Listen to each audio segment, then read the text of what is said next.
আইন শৃঙ্খলা স্থিতিশীল রাখতে পুলিশ সদস্যদের গুরুত্বপূর্ণ বার্তা দিয়েছেন বাংলাদেশ পুলিশের মহাপরিদর্শক বাহারুল আলম।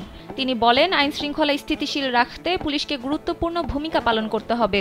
এক্ষেত্রে পুলিশ সদস্যদের সব ধরনের ভয়কে জয় করে সৎ সাহস নিয়ে দায়িত্ব পালন করে যেতে হবে।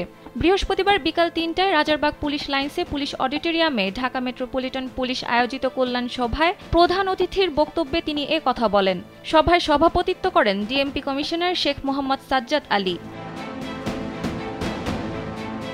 প্রধান অতিথির বক্তব্যে আইজিপি বলেন, অন্তর্বর্তী সরকার বিভিন্ন সংস্কার কমিশন গঠন করেছে।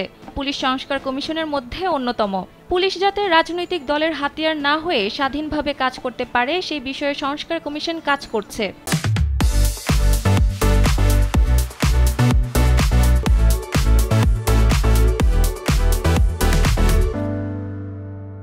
বাংলাদেশ পুলিশের প্রতিটি সদস্যকে নিরপেক্ষভাবে দায়িত্ব পালন করতে হবে। সভায় উপস্থিত পুলিশ সদস্যদের আশ্বস্ত করে তিনি বলেন, জুলাই আগস্টের গণ অভ্যুত্থানে যেসব পুলিশ সদস্য কোনো অন্যায় করেনি তাদের বিরুদ্ধে কোনো ব্যবস্থা গ্রহণ করা হবে না। আইজিপি আরও বলেন, ইতোমধ্যে বিপুল সংখ্যক পুলিশ সদস্য বিভিন্ন ইউনিটে বদলি হয়েছে। ইউনিট প্রধানদের নিশ্চিত করতে হবে নতুন ও পুরাতনদের মাঝে যেন বিভাজন তৈরি করা না হয়। সেজন্য সবাইকে মিলেমিশে একত্রে একটি টিম হিসেবে দায়িত্ব পালন করতে হবে।